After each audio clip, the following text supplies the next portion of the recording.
Hola a todos, en este video vamos a hablar acerca de las barreras infrarrojas. Se denomina así a un circuito básicamente formado por dos partes. Una parte que va a oficiar de emisor y otra que va a trabajar como receptor. Y están dispuestas de forma tal que la luz que emite uno tiene que incidir en el otro, es decir, que físicamente van a tener que estar enfrentados. Para el emisor se suele utilizar LED infrarrojo, ¿sí? Es un LED infrarrojo, bueno, básicamente es lo mismo que un LED común, con la diferencia que el haz de luz que emite está en una frecuencia que no es visible para el ojo humano. Esta característica entonces lo hace ideal cuando no queremos que la luz sea perceptible, ya sea porque la voy a usar, por ejemplo, como en el caso que voy a sugerir para un sistema de alarma donde voy a montar una barrera que no quiero que se detecte, o como por ejemplo se usa en el control remoto del televisor o de cualquier equipo donde nos molestaría que al pulsar cada tecla que esté parpadeando y tener un brillo de un LED común al querer hacer cualquier operación de volumen o de cambio de canal. Como vemos es muy parecido en formato físico, de hecho es igual a un LED común. Suele venir, no es que sea una norma, pero suele venir con unos encapsulados un poco oscuros, ¿sí? Aunque hay también algunos cristalinos son más raros, pero suele tener un encapsulado más oscuro. Y como receptor, bueno, como receptor podemos usar algún fotodiodo o un fototransistor. Yo en este caso lo voy a hacer con el fotodiodo, porque es lo que solemos usar nosotros. Y el fotodiodo también suele tener un encapsulado clásico de LED de 5 milímetros. Suelen ser cristalinos, ¿sí? Suele ser así transparente, aunque los tengo en otros formatos también, más interesantes, porque esto tiene una lente como para reflejar, perdón, como para recibir un poco mejor la luz infrarroja y filtrar la luz exterior, pero lo más común es esto con lo que trabajamos y nosotros solemos hacerle un, un filtrado, un encapsulado en realidad para que no incida luz de todos los ángulos. Bien, ¿cómo conformamos entonces nuestra barrera? Porque obviamente con esto tenemos que hacer un circuito electrónico.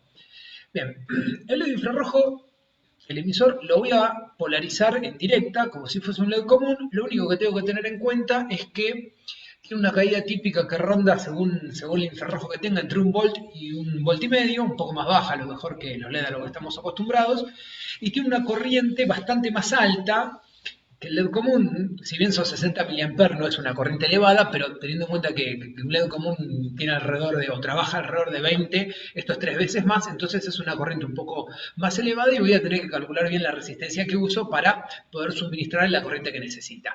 Pero a fin de cuentas lo conecto en directa y va a emitir luz en un espectro que no voy a ver, pero la luz le va a emitir. El fotodiodo, fíjense acá, no es un error, está polarizado en inversa. Si yo pongo un fotodiodo en directa, no voy a poder censar luz. El fotodiodo necesita estar en polarización inversa para que la luz que incida genere una corriente que sea mesurable, ¿sí? Por eso siempre el fotodiodo en inversa. Entonces, ¿qué pasa? Si yo alimento y doy tensión a esto, obviamente el emisor infrarrojo va a empezar a emitir luz y si esto los pongo enfrentados, la luz llegará hasta el fotodiodo. Si llega luz hasta el fotodiodo, ¿qué va a ocurrir? Bueno, de estar en inversa, sigue estando en inversa, y tener una corriente de circulación nula o una corriente de fuga, como se llama, nula o muy, muy baja. Generalmente tienen corriente baja los diodos en inversa. Hay una corriente de fuga llamada que es muy, muy baja y que suele ser despreciable. Y a efectos prácticos uno dice que es nula, ¿sí? Porque es demasiado bajita y no me cambia básicamente ningún cálculo. Entonces, de tener una corriente baja o prácticamente nula, estos fotones que inciden, si yo pienso la luz como el modelo de partícula, esos fotones que inciden sobre la juntura van a realizar que haya un aumento de la corriente eléctrica y entonces yo voy a tener esto, una corriente ya importante en el sentido de que la puedo medir o que me va a generar una caída de tensión que ya va a ser mesurable. Es decir, que puede pasar de cero o prácticamente de una tensión que estaba o que era tan baja que la podía considerar como nulo, como 0 volt, a un valor de tensión que lo puedo utilizar para accionar algún dispositivo. Bien, ¿qué pasa cuando se interpone un objeto? Porque de ahí viene el nombre de barrera infrarrojo. Cuando un objeto se interpone entre el emisor y el receptor, como es este caso, bueno, evidentemente la luz que este emite no va a llegar, se reflejará, ¿sí? Pero eso no nos interesa ahora. Lo importante es que no llega luz al fotodiodo, a mi receptor, y entonces, ¿qué pasa? Bueno, la corriente desaparece o es tan baja que la podemos considerar nula, porque me quedaría con la corriente de fuga solamente, y entonces eso va a hacer que la caída de tensión que tenga acá sea tan baja que la pueda considerar como que es cero, ¿sí? Por eso acá les puse baja o nula. Armado de esta forma, entonces, cuando tengo luz, a grandes rasgos yo puedo decir, bueno, si hay luz y no hay interrupción, tengo una caída de tensión mesurable que la puedo llegar a utilizar para activar algún dispositivo, y cuando esté interrumpido tengo una caída baja. Si yo juego bien con los valores de resistencia y no están demasiado alejados estos, ahora vamos a ver por qué, puedo lograr ajustarlo a niveles lógicos para manejar alguna lógica de control, alguna familia CMOS o alguna familia TTL. Y decir que, bueno, cuando tengo luz, ajustar esta resistencia para acá tener un nivel alto, un 1 lógico, y cuando no tengo luz, acá tener un nivel bajo o un 0 lógico. ¿Qué pasa? Yo les estaba diciendo esto según la distancia. ¿Por qué? Porque resulta que el LED infrarrojo no tiene un haz coherente. ¿Qué quiere decir esto? Que no se va a desplazar en lo que podríamos pensar como una línea recta, sino que se va a ir dispersando a medida de que aumenta la distancia. Es decir, voy a tener esa especie de cono, a medida que me alejo se va a ir dispersando más la luz. Acá en esto, en este ejemplo gráfico, podemos ver que como están cerca, tanto emisor como receptor, prácticamente incide toda la luz. Acá en el dibujo me refiero, ¿ven? Un 80% llega a lo que es el símbolo del fotodiodo. Entonces voy a tener una caída de tensión elevada comparativamente con la tensión de alimentación. Pero si yo tengo los elementos más distantes, la dispersión es mayor. ¿Eh? ¿Por qué? Porque este ángulo de la distancia hace que la dispersión sea más grande. Entonces acá, fíjense que estoy entre un 25 y un 30% de la luz, de lo que está incidiendo de luz es un 25 un 30% del total de este segmento. Entonces, ¿esto que me va a generar? Que esta caída de tensión, si la comparo con esta va a ser menor en las mismas condiciones de alimentación. ¿Por qué? Porque menos fotones llegan, menos corriente circulante va a haber, menos tensión. Esto hace que si yo quiero usar la barrera como para censar, por ejemplo, la entrada a un lugar, que tengo que tener tranquilamente la distancia de una puerta a 80 centímetros, a 1 metro, si es una puerta de entrada, o si quiero censar la entrada de un garage, que tendría que estar hablando para el paso vehicular de 2 o 3 metros, acá voy a tener un problema grave. ¿Por qué? Porque las variaciones de tensión que voy a tener van a ser muy pocas. Quizás tenga una variación de tensión de 1 volt. Puedo llegar a estar en 0,2, 0,3 volt. Siempre algo voy a tener porque algo de luz ambiente, incluso cuando esté la barrera cortada, cuando esté interrumpida, algo de luz ambiente se va a filtrar. Pero puede ser que tenga 0,3 volt cuando está cortada y que tenga quizás 1 volt cuando reciba luz. Y eso va a hacer que yo no pueda disparar un circuito digital, porque no entro en la banda de disparo ni de un CMOS ni de un integrado TTL. ¿Sí? Si tienen dudas con los valores de las familias lógicas de 1 y de 0, lo podemos charlar en otro momento, pueden avisar y podemos hacer un repaso de eso. Entonces, ¿qué voy a tener que hacer si yo quiero trabajar de acá una lógica de control? Bueno, tengo que poner un comparador. ¿Sí? ¿Qué puedo usar de comparador? Bueno, un amplificador operacional es lo más cómodo. Un amplificador operacional es bastante complejo de entender cómo funciona y tiene muchísimas aplicaciones. Yo voy a hablar solamente de cómo trabaja como comparador, sin dar detalle de qué pasa en forma interna. El símbolo es este que vemos acá, es este triángulo. No lo confundan con una compuerta NOT o con un buffer, porque por el triángulo. De dos entradas, llamada inversora, la que está asignada con menos, y no inversora, la que está asignada con más. Por favor, esto no es más o menos. No inversora e inversora. Y una sola salida. Y obviamente la alimentación para que trabaje, que muchas veces no la suelo dibujar porque no se suele dibujar siempre la alimentación. ¿Sí? Bien, un montón de formas de conectarlo, pero ¿cuál es la que me interesa? La que lo hace trabajar como comparador. ¿Cuál es? Bueno, esta que está acá.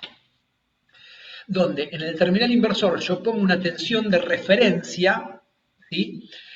Inyecto una tensión cualquiera en la entrada no inversora y en la salida yo voy a tener un resultado que va a depender de la comparación de estas dos.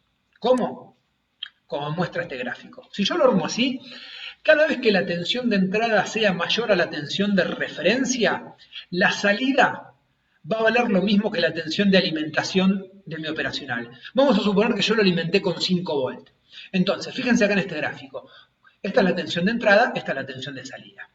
Si yo tengo una tensión de entrada mayor a la referencia, voy a tener en la salida un 1 lógico de 5 volts. No importa cuánto mayor. ¿Sí? Con que sea un poco mayor ya está. Tengo un 1 lógico de 5 volts. Cuando la tensión de entrada es menor a la tensión de referencia, ¿ven? Lo que voy a obtener es un 0. 0 volts, que va a ser un 0 lógico. Entonces, lo que logré en cierta forma es digitalizar la señal y discernir entre valores, porque acá todo este rango que yo tengo acá, se va a transformar en un 1 lógico y todo el rango que tenga de acá para abajo es un 0. Bien, dirán, y bueno, ¿y todo esto para qué? ¿Para qué lo quiero todo esto? Bueno, fíjense lo que vamos a hacer. El clásico circuito que ya veníamos trabajando, pero ahora puse el operacional como comparador y en el terminal inversor puse esto. ¿Qué es este símbolo? Un potenciómetro o un preset. Cualquiera de los dos me vienen bien. Recuerden que son resistencias variables. Y la diferencia está en que uno tiene el potenciómetro, tiene el eje y es más cómodo de ajustar en todo momento. ¿Qué voy a hacer entonces yo para que esto trabaje bien? Bueno, lo voy a poner a la distancia que yo quiero, 2, 3 metros, lo que me haga falta. ¿Sí? Y voy a tener que tener en cuenta lo siguiente. Esto, recuerden, es un ejemplo. ¿Sí? Los valores que yo voy a dar son valores arbitrarios que se me ocurrieron ahora. Obviamente lo tengo que armar en la práctica y probarlo. Esto cambia según donde lo ponga, según las condiciones de luz, según el tipo de fotodiodo, de emisor. ¿Sí? Pero como ejemplo nos sirve para entender cómo trabaja.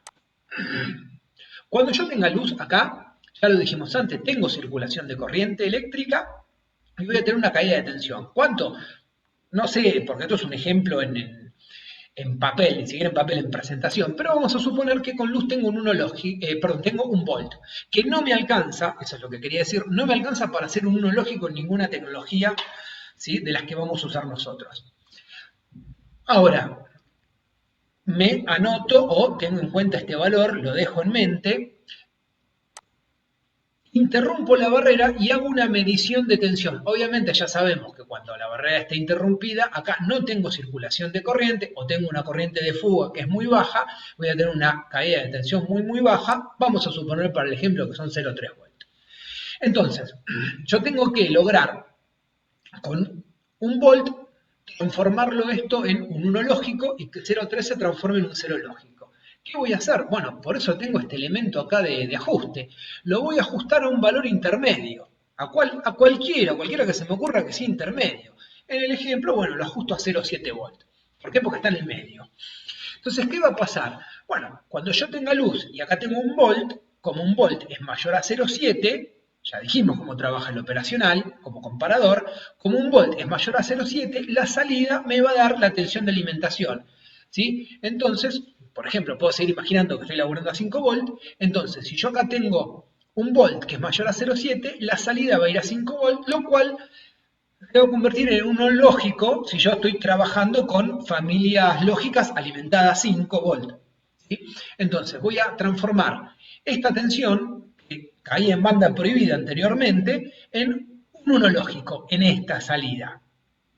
Cuando se interrumpa y yo tenga 0,3 volt, como 0,3 volt es menor que 0,7, la salida que me va a dar 0 volt. 0 volt es un 0 lógico.